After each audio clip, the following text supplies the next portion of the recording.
So yun mga katray, ayan po yung ating sibuyas, ang ating pong bawang, siyempre po mga katray ang ating pong sahog. Bali sasahogan po natin siya ng dilis po. Ayan po mga katray. Oh. Tapos po mga katray, para lalo pong sumarap, ayan po ang ating pong sahog. Naghiwa na po ako ng baboy. Bali mga katray, pinakuluan ko na po siya. Yan po ating karni ng baboy po. Tapos po mga katray, ayan po ang ating gata. Purong gata po. Kumbaga binili po natin kanina sa palengke. Yan po. Siyempre po mga katray, ang ating pong papaya po nagugulayin. Ayan po mga katray. Oh. Tapos po mga katray, ito naman po ang ating pong dahon ng malunggay po mga katray. Kaya nga po, sabi ko nga po sa inyo, mas pinasarap pa po bukod po ron. Sobrang sustansya po.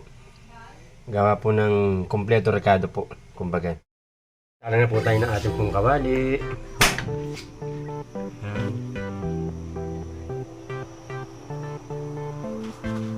Tapos po mga katray, maglagay na po tayo ng mantika para po sa pag-isa po natin ng ating pong mga sibuyas po, bawang. Yan po.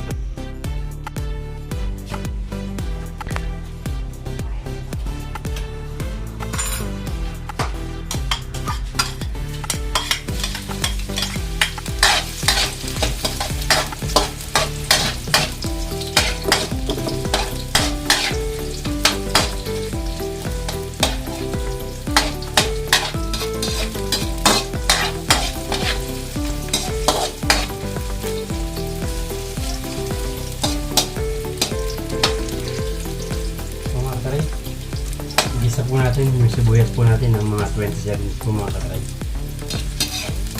Po.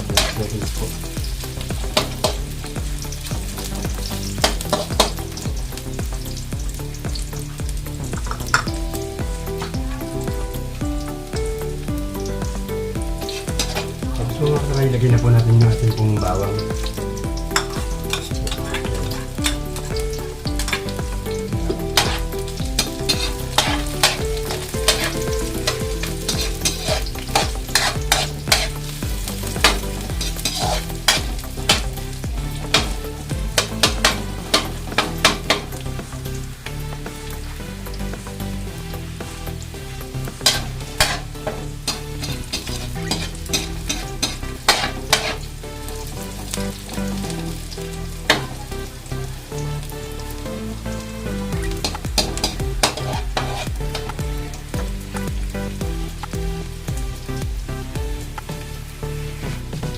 After po yan mga katray, lagay na po natin yung ating pong sahog po.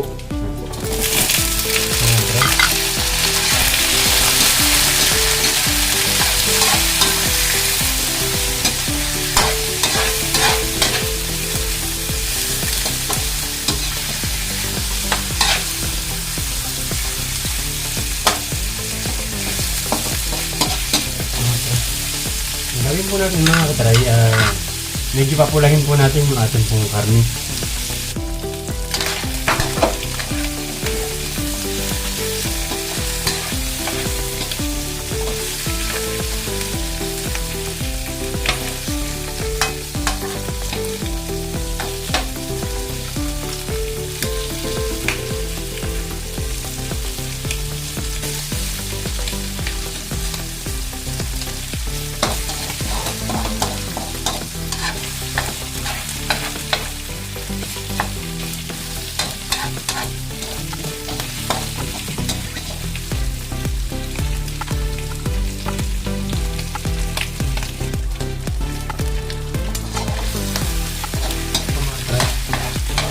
Baboy po natin mga katray, medyo namumula na po siya. Ngayon po mga katray, lagyan na po natin yung ating pong meat para medyo maprito po bago po natin. Para po medyo kumula po maprito po natin. So yun. Ayan din po mga katray.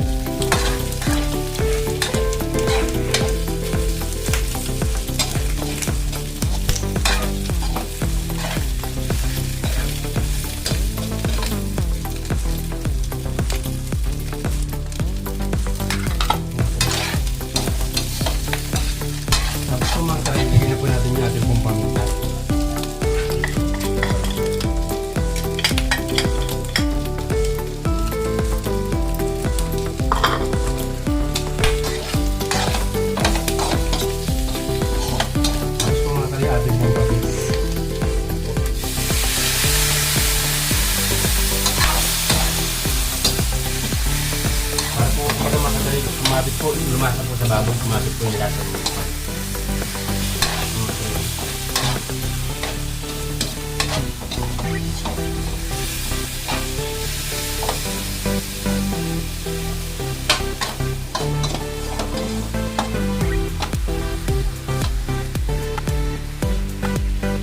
Tapos po mga kataray, ilagay na po natin yung ating pong papaya.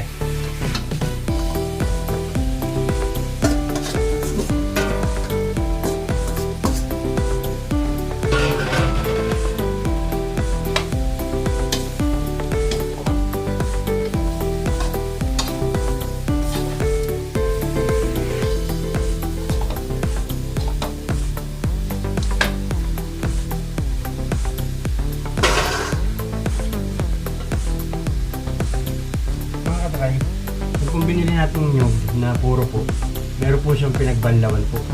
Bali yung pinagbanlawan po ng nyug po na binili po natin mga katry, ito po, ilagay na po natin. Kumbaga, sa pagpapalambot po ng gulay natin, yan po ang gagamitin natin para mapalambot po yung gulay natin.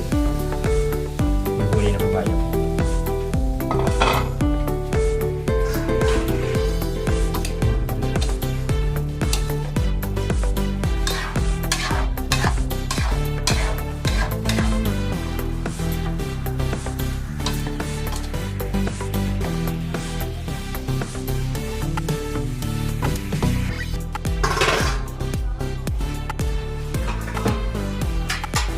Gawin po natin mga katry, takpan po natin siya. Sa loob po ng 10 minuto po mga katry, takpan po natin. Kumbaga po, hayaan po natin siyang lumambot. Lumambot po ng lumambot, ganun po mga katry. So yun mga katry, punong-puno na po siya. Kaya na po natin, baka para po hindi po madulis na natin yung gulay natin mga katry. Tapos po mga katry, lagyan na po natin yung ating po sili.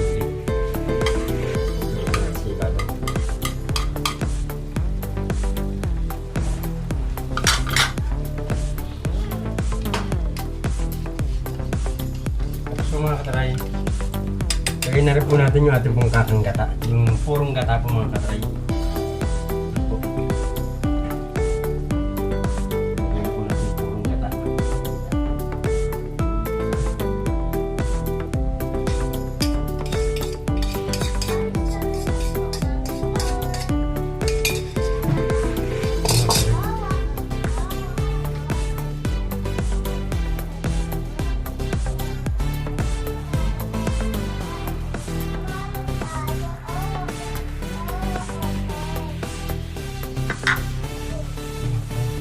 Bali, laksan po ulit natin yung mga katry na sa ganun po. Mapabilis po yung pagkulo po niya. Para masyapol po na masyapol, lumasa po dun sa buong gulay po natin sa lahat ng ingredients ng ating pong niluluto. So mga katry, takpan po natin. Nang sa ganun po, mag-boil po siya ng mag-boil, po. Mga 5 minuto po mga katry. Tapos po, titimplahan na po natin siya at okay na. Yung po mga katry, kulong-kulo na po siya. Baling gawin po natin mga katry, hinaan na po natin. At ang gawin po natin mga katry, tikman po natin kung kinakailangan po siyang dagdagan pa po ng asin o ng patis po mga katry. Tikman po natin.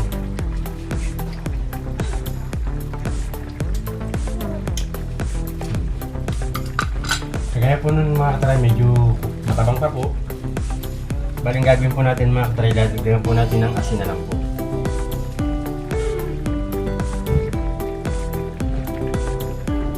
Mga katry po, lagyan po natin isang kutsarang asin po mga katry.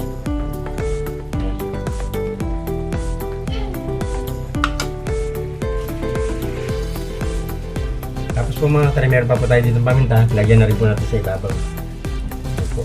Dinagdagan po natin ng paminta.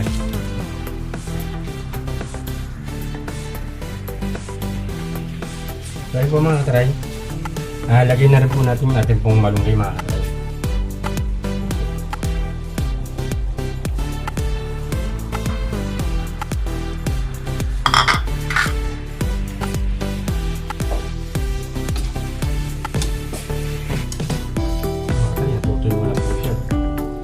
Ang ganda po ng pagkakalambot po ng ating pong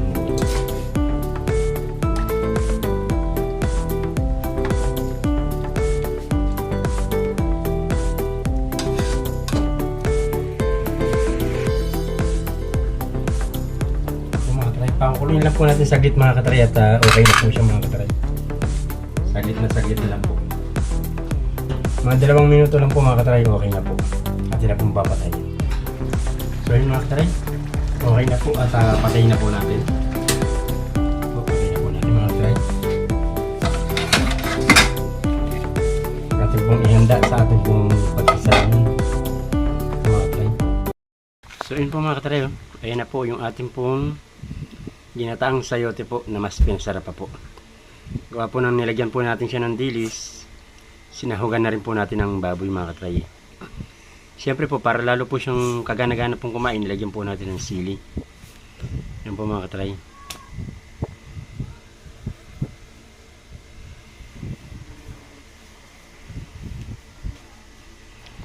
Yan po.